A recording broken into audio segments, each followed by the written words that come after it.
Hi, this week we have been celebrating my daughter's 12th birthday. You might see that a bit of the banner up on the ceiling here, and you can see all the gifts, some of the wrapping of some of the gifts that she's received this week. Even though it's been locked down, there has been a steady stream of parcels and envelopes arriving through the post to help her celebrate her birthday. And this week we've been looking at Ephesians chapter 4, and part of that is about receiving gifts. And I'm just going to read a little bit of it now. So I'm going to read some extracts. As a prisoner for the Lord, then I urge you to live a life worthy of the calling you have received.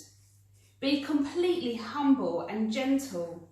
Be patient, bearing with one another in love. Make every effort to keep the unity of the Spirit through the bond of peace. To each one of us, grace has been given as Christ apportioned it. This is why it is said, when he ascended on high, he took many captives and gave gifts to his people.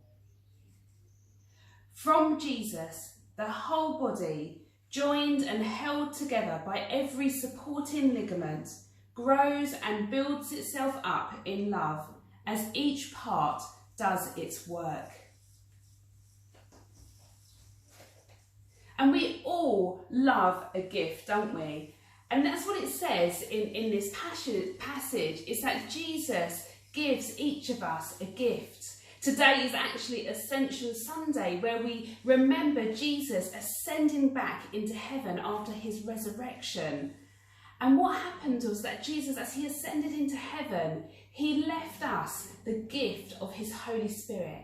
And through his Holy Spirit, there are so many other gifts available to us, and that Jesus gives us according to his grace. And some of them are mentioned in this passage, but others are mentioned elsewhere in the Bible.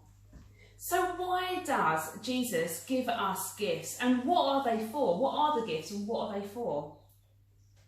You know, Jesus, it says in this passage that Paul wrote when he was a prisoner, while he was a prisoner, it says in this passage that we are called to live a life worthy to... let me just read it. I urge you to live a life worthy of the calling you have received.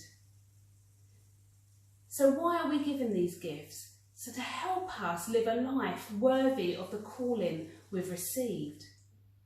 And so what is our calling? Well, I think there's two aspects to our calling. We all have a primary calling. Our first calling is to come and follow Jesus, to be a disciple of Jesus, to follow him and to walk in his salvation and love. That calling is for every single one of us, whatever our age, whatever stage of life we're in.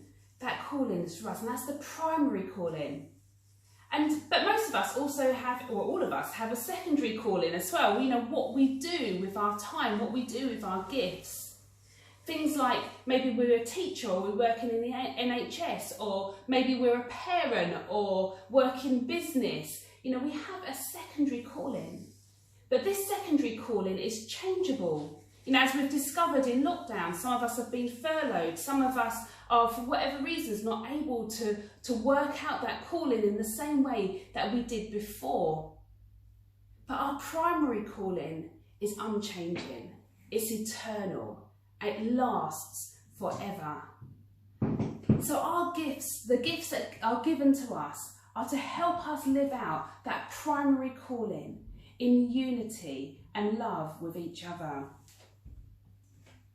And so what are the gifts? Well, this passage goes on to list 5 of those gifts, but that's by no means extensive. There's lots of passages in the Bible that say all sorts of gifts. So there's things like pastor, evangelist, prophet, apostle, a teacher, but there's in other places there's administration and all sorts of different gifts. What are natural gifts that God gives to each one of us? But what's important about this passage as well is that idea, that truth, that every single one of us is needed.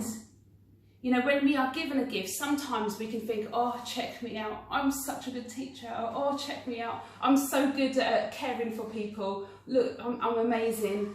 Or the other thing is we can feel inadequate. We can look at someone else's gifts and think, oh, my gifts are not as good as their gifts. But actually, that's not how we are called to live. Jesus gives each of us the gifts that we need. And every single one of us is needed to help build up the church, our local church, but also to encourage and build up our world, our homes, and our workplaces as well, even if that looks different in lockdown today. Everyone is needed. And so that's what I'd like to leave you with today, is that call to remember our primary calling, to live a life worthy of that primary calling, to come and follow Jesus. And if you've not come to follow Jesus yet, I'd love to encourage you to get in touch with us. Come and have a conversation with us. Pick up the phone, drop us an email or a message on the comments as this service evolves, because we'd love to chat with you more about that. So come and live out your primary calling in a way that is worthy. Everyone is needed. Each one of us, Jesus has given a gift to. Amen.